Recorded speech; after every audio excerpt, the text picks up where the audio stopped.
નમસ્તે વિદ્યાર્થીની બહેનો, આજે આપણે ચેપ્ટર 5 ગતિના નિયમોના એક્ઝામ્પલ્સ જોઈશું.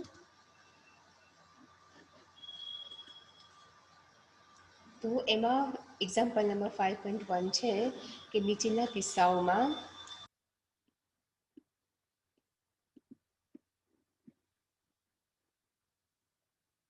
ચોખ્ખા બળના માન અને દિશા જણાવો. તો એમાં આપણને ફર્સ્ટ નંબર આપેલું છે અચળ ઝડપથી નીચે પડતા વરસાદના ટીપા પર, ત્યાર પછી પાણી પર તરતા 10 ગ્રામ દળના ભુજ પર આકાશના યુક્તિપૂર્વક સ્થિર રાખેલા પતંગ પર, ખરબચડા રસ્તા પર 30 કિલોમીટર પર આવવાના અચળ વેગથી ગતિ કાર પર, અને ઈ આપેલું છે બધા દ્રવ્ય પદાર્થોથી દૂર અને વિદ્યુત અને ચુંબકીય ક્ષેત્રથી દૂર અવકાશમાં ગતિ કરતા ખૂબ ઝડપી ઇલેક્ટ્રોન પર. તો એનું આપણે આન્સર છે આવી રીતે આપી શકીએ છીએ કે ફર્સ્ટ જે આપેલું છે આપણને વરસાદના ટીપા પર. તો ન્યૂટનના નિયમ મુજબ પ્રથમ નિયમ જે ન્યૂટનનો પ્રથમ નિયમ જે છે કે બરાબર તમને 3 નિયમ આવડતા હશે હવે તો. ન્યૂટનનો પ્રથમ નિયમ એમ કહે છે કે કોઈ પણ પદાર્થ પર જો બળ લાગતું હોય, બરાબર છે, તો એ બળ છે મીન્સ કે પદાર્થ છે એ ગતિમાં હોય તો ગતિમાં જ રહે છે કોઈ પણ પદાર્થ, અને જો પદાર્થ છે એ સ્થિર હોય તો સ્થિર જ રહે છે જ્યાં સુધી તેના ઉપર બાહ્ય બળ લાગે નહીં. તો ન્યૂટનનો પ્રથમ નિયમ એવો છે અને એના મુજબ વરસાદનું ટીપું છે એ અચળ ઝડપથી નીચે પડે છે. તો એની ઝડપ છે અચળ છે, બરાબર છે, અને એટલે એના પર જે લાગતું પરિણામી બળ છે એ કેવું હશે? શૂન્ય હશે. કેમ કે આપણને ખબર છે કે જ્યાં સુધી પદાર્થ પર બાહ્ય બળ લાગે નહીં, એટલે કે અહીંયા બળ શૂન્ય છે, લાગતું નથી, બરાબર, તો ટીપાની જે ઝડપ છે એ બદલાશે નહીં, અચળ જ રહેશે. ત્યાર પછી બી છે પાણી પર ભુજ તરે છે તેથી તેના વજન બળને તેના પર લાગતું ઉત્પ્લાવક બળ સમતોલે છે, બરાબર. જ્યારે અહીંયા પાણી પર તરતા 10 ગ્રામ દળના ભુજ પર, તો અહીંયા ભુજ છે પાણીમાં તરે છે એટલે એના ઉપર જ્યારે કોઈ પણ પદાર્થ પાણીમાં હોય છે ત્યારે એના ઉપર ઉત્પ્લાવક બળ લાગતું હોય છે. જેમ આપણે પૃથ્વી પર કોઈ પણ પદાર્થ પડતો હોય છે ત્યારે એના પર ગુરુત્વાકર્ષણ બળ લાગતું હોય છે, તેમ કોઈ પણ પદાર્થ જ્યારે પાણીમાં હોય છે ત્યારે તેના ઉપર ઉત્પ્લાવક બળ લાગતું હોય છે. તો કોઈ પણ પદાર્થ ક્યારે તરી શકે છે અને ક્યારે ડૂબી જાય છે? તો ક્યારે તરી શકે છે પદાર્થ? જ્યારે એના પર લાગતું ઉત્પ્લાવક બળ જે છે તે એના વજન બળ જેટલું થઈ જાય, તો એના બંને વચ્ચે સમતોલન સ્થપાય છે અને એટલે એ પદાર્થ છે એ તરી શકે છે. ત્યાર પછી સી છે આકાશમાં યુક્તિપૂર્વક સ્થિર રાખેલી પતંગ પર જે બળ લાગે છે, બરાબર. આકાશમાં પણ જો હવા એ પણ એક તરલ છે, તો એટલે આકાશમાં જ્યારે પતંગ હોય છે તો ત્યારે હવા દ્વારા પણ પતંગ પર બળ લાગતું હોય છે, અને એવી જ રીતે પતંગ પણ સામે હવા દ્વારા જે ઉત્પ્લાવક બળ લાગાડે છે તે બંને બેલેન્સ થાય છે, એટલા માટે પતંગ છે એ સ્થિર રાખી શકાય છે. તો અહીંયા પણ એનું પરિણામી બળ શૂન્ય હોય છે. ત્યાર પછી ડી જે છે એ કારનો વેગ અચળ હોવાથી પ્રવેગ શૂન્ય, તેથી એમ ઇક્વલ ટુ એફ અનુસાર ચોખ્ખું બળ શૂન્ય થાય છે. ડી માં આપણને આપેલું છે કે ખરબચડા રસ્તા પર 30 કિલોમીટર પર આવવાનો અચળ વેગથી ગતિ કરતી કાર પર, બરાબર છે. તો કાર જે છે એ અચળ વેગથી ગતિ કરે છે, અને જ્યારે કોઈ પણ પદાર્થનો વેગ અચળ હોય ત્યારે આપણને ખબર છે કે પ્રવેગ શું છે? વેગનું વિકલન છે, બરાબર. તો અચળનું વિકલન શૂન્ય થાય છે એટલે વેગનું વિકલન એટલે કે પ્રવેગ અહીંયા શૂન્ય થશે, અને એટલા માટે એના ઉપર ચોખ્ખું બળ છે એ શૂન્ય થશે. ત્યાર પછી ઈ જે છે બધા દ્રવ્ય પદાર્થોથી દૂર અને વિદ્યુત અને ચુંબકીય ક્ષેત્રોથી દૂર અવકાશમાં ગતિ કરતા ખૂબ ઝડપી ઇલેક્ટ્રોન ખૂબ દૂર હોવાથી બળ શૂન્ય હોય છે. જો અહીંયા આપણને ઇલેક્ટ્રોન ક્યાં છે? બધા દ્રવ્ય પદાર્થોથી દૂર છે અને વિદ્યુત અને ચુંબકીય ક્ષેત્રોથી પણ દૂર છે, અને અવકાશમાં ગતિ કરી રહ્યો છે, બરાબર. તો અહીંયા ઇલેક્ટ્રોન બધા જ બળોથી દૂર છે, એટલા માટે એના પર પણ કોઈ જ બળ લાગતું નથી, એટલે એના પર લાગતું બળ પણ શૂન્ય હશે. ત્યાર પછી નેક્સ્ટ એક્ઝામ્પલ છે આપણે જોઈશું 5.2 0.05 kg દરની એક લખોટી ઉર્ધ્વ દિશામાં ફેંકવામાં આવે છે. લખોટી પર લાગતા ચોખ્ખા બળનું માન અને દિશા નીચેના કિસ્સામાં જણાવો. તો આટલા કિસ્સામાં આપણે લખોટી પર લાગતા ચોખ્ખા બળનું માન અને દિશા નક્કી કરવાના છે. તેની ફર્સ્ટ એ છે તેની ઉર્ધ્વ દિશામાંની ગતિ દરમિયાન, બી છે તેની અધો દિશામાંની ગતિ દરમિયાન, સી છે તે ક્ષણિક સ્થિર હોય તે ઉચ્ચતમ બિંદુએ જો લખોટીને સમક્ષિતિ સાથે 45 ડિગ્રીના કોણે ફેંકવામાં આવી હોત તો શું તમારા જવાબ જુદા હોત અને હવાનો અવરોધ આપણે અવગણવાનો છે. તો ફર્સ્ટમાં આપણે આવી રીતે એનું બળ પહેલા તો નક્કી કરીશું. તો બળનું આપણે સૂત્ર છે F = ma. પણ અહીંયા લખોટી જે છે એ ફેંકવામાં આવી છે એટલે કે પડી રહી છે એટલે ઉપરથી પડે છે બરાબર, એટલે અહીંયા ગુરુત્વાકર્ષણ બળ લાગશે એટલે અહીંયા આપણે F = ma જે સૂત્ર છે એમાં એની જગ્યાએ આપણે g લેવાનો છે, ગુરુત્વ પ્રવેગ. તો પહેલા આપણે લખોટી પર લાગતું બળ શોધીશું. F = અહીંયા એની જગ્યાએ આપણે લેવાનો છે g.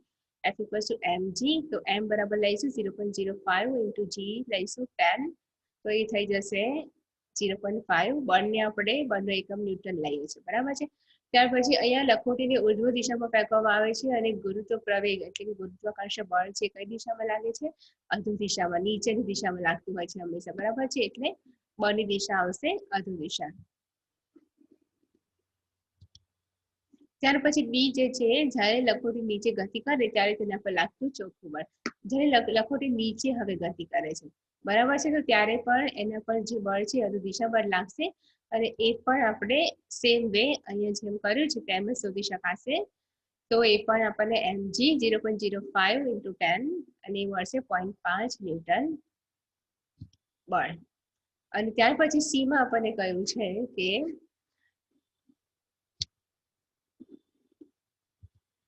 તે ક્ષણિક સ્થિર હોય તે ઉચ્ચતમ બિંદુએ. જો આપણે આગળ પ્રક્ષિપ્ત ગતિમાં શીખી ગયા છે કે જ્યારે કોઈ પણ પદાર્થને નીચેથી ઉપર ફેંકવામાં આવે છે ત્યારે તે અમુક હાઈટ સુધી જાય છે અને પછી કોઈ એક જગ્યાએ કોઈ એક સ્થાને ક્ષણિક સ્લાઇડ જરાક વાર માટે સ્થિર થાય છે અને પછી ત્યાંથી નીચે પડવાની શરૂઆત કરે છે. તો અહીંયા લખોટી છે એવી રીતે લખોટીને નીચેથી ઉપર ફેંકવામાં આવે છે અને એ કોઈ એક જગ્યાએ આપણને ખબર છે અમુક હાઈટ સુધી પહોંચીને પ્રક્ષિપ્ત પદાર્થ છે બરાબર છે લખોટી, એટલે કોઈ પણ હાઈટ સુધી પહોંચીને ક્ષણિક સ્થિર થશે ઉચ્ચતમ બિંદુએ અને પછી નીચે આવવાની શરૂઆત કરશે. તો અહીંયા કહ્યું છે કે જો લખોટીને સમક્ષિતિ સાથે 45 ના કોણે ફેંકવામાં આવે તો શું થાય? તો તમારા જવાબ જુદા હોય. તો અહીંયા આપણે પ્રક્ષિપ્ત ગતિમાં જે આપણે આવતું હતું બરાબર 45 ડિગ્રીના કોણે ફેંકવામાં આવે તો શું થાય એ થિયરી એપ્લાય કરવાની છે. તો અહીંયા ઉચ્ચતમ બિંદુએ g બરાબર શું થઈ જાય છે? -g બરાબર. એ આપણે આગળ ભણી ગયા છે પ્રક્ષિપ્ત ગતિના સમીકરણોમાં, પ્રક્ષિપ્ત ગતિની થિયરીમાં. તો એ વિકલ્પમાં જેટલું બળ લાગે છે એટલે કે 0.5 એટલું જ બળ લાગશે બરાબર, બળ તો સેમ જ લાગશે. પણ જો તેને સમક્ષિતિ સાથે 45 ના કોણે ફેંકવામાં આવે તો ઉચ્ચતમ બિંદુએ સમક્ષિતિ વેગ અચળ રહે છે બરાબર. ઉચ્ચતમ બિંદુ જ્યાં હોય છે ત્યાં વેગ કેવો થાય છે? અચળ રહે છે, વેગ બદલાતો નથી. વેગ છે જ્યારે ઉપરથી નીચે જાય છે લખોટી અને નીચેથી ઉપર જાય છે અને ઉપરથી નીચે આવે છે ત્યારે બદલાતો હોય છે. પણ ઉચ્ચતમ બિંદુએ વેગ છે અચળ રહેતો હોય છે અને જ્યારે વેગ અચળ રહે છે ત્યારે પ્રવેગનું શું થાય છે? પ્રવેગ શૂન્ય થાય છે, એટલે એનો કોઈ પ્રવાહ રહેતો હોતો નથી, એટલે પ્રવેગ પણ અહીંયા શૂન્ય થશે એટલે જવાબ જુદો મળતો નથી, આગળ મુજબ જ સેમ મળશે. ત્યાર પછી આપણને 5.3 કહ્યું છે, એક્ઝામ્પલ 5.3.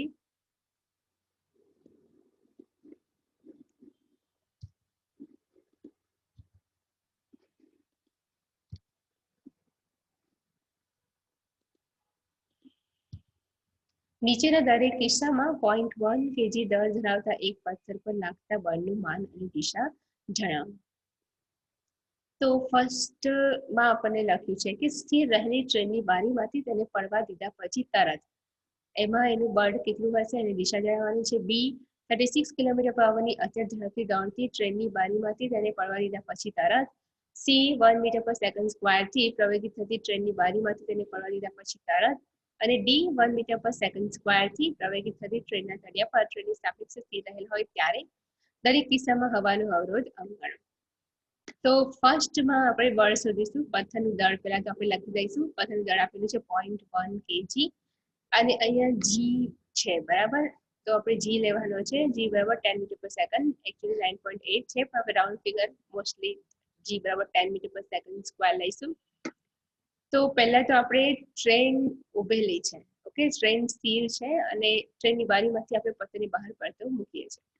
તો ત્યારે એના પર લાગતું બળ F બરાબર mg. તો અહીંયા પણ પદાર્થ નીચે પડવાનો છે એટલે અહીંયા આપણે એની જગ્યાએ ગુરુત્વ પ્રવેગ g નાખીશું. કોઈ પણ પદાર્થ જ્યારે નીચે પડતો હોય છે ત્યારે એના પર જે પ્રવેગ લાગતો હોય છે એ ગુરુત્વાકર્ષણને બળને કારણે લાગતો પ્રવેગ ગુરુત્વ પ્રવેગ હોય છે. એને આપણે સ્મોલ g વડે દર્શાવે છે. જેનું મૂલ્ય પણ આપણને ખબર છે 9.8 મીટર પર સેકન્ડ સ્ક્વેર, પણ અહીંયા આપણે રાઉન્ડ ફિગરમાં 10 લઈશું. તો દળ આપણને આપેલું છે 0.1, g છે 10 બરાબર. તો 0.1 × 10 ઇક્વલ્સ ટુ બળ થશે 1 ન્યૂટન. અને એ બળ કઈ દિશામાં લાગશે? અનુર દિશામાં લાગશે, કેમ કે ગુરુત્વાકર્ષણ બળ પદાર્થને ઉપરથી નીચે તરફ ફેંકે છે, ખેંચે છે, આકર્ષે છે, એટલા માટે.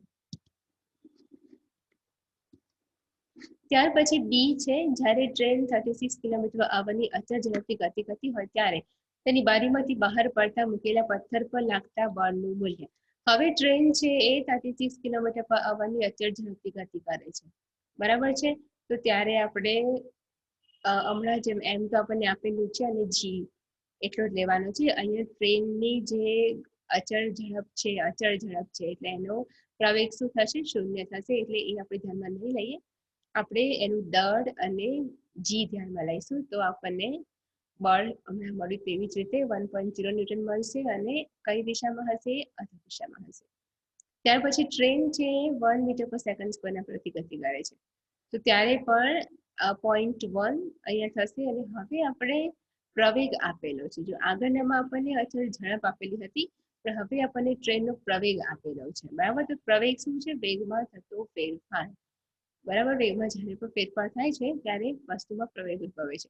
અહીંયા વેગ અચળ છે એટલે પ્રવેગ 0 થશે, પણ અહીંયા પ્રવેગ આપેલો છે એટલે અહીંયા આપણે a બરાબર પ્રવેગ લઈશું 1 મીટર પર સેકન્ડ સ્ક્વેર. તો આપણને બળ મળશે F બરાબર 0.1, એનું દળ છે. અને જી હવે આપણે નહીં લઈએ, હવે આપણે a લઈશું પ્રવેગ 1. તો આપણને બળ મળશે 0.1 ન્યૂટન. તો જ્યારે પથ્થરની બારીમાંથી પડતો મૂકીએ ત્યારે પથ્થરનો વેગ ટ્રેનની ગતિની દિશામાં નહીં, પણ માત્ર ગુરુત્વાકર્ષણને લીધે કેટલું થશે? F બરાબર mg. અહીંયા બળ આટલું લાગશે, એના ઉપર 0.1 × 10 એટલે કે 1 ન્યૂટન બળ લાગશે. ત્યાર પછી ડી માં આપણને કહ્યું છે કે 1 મીટર પર સેકન્ડ સ્ક્વેરના પ્રવેગથી ગતિ કરતી ટ્રેનના તળિયા પર, હવે ટ્રેન છે 1 મીટર પર સેકન્ડ સ્ક્વેરના પ્રવેગથી ગતિ કરે છે અને ટ્રેનના તળિયા પર છે પથ્થર સ્થિર પડેલો છે, બરાબર છે.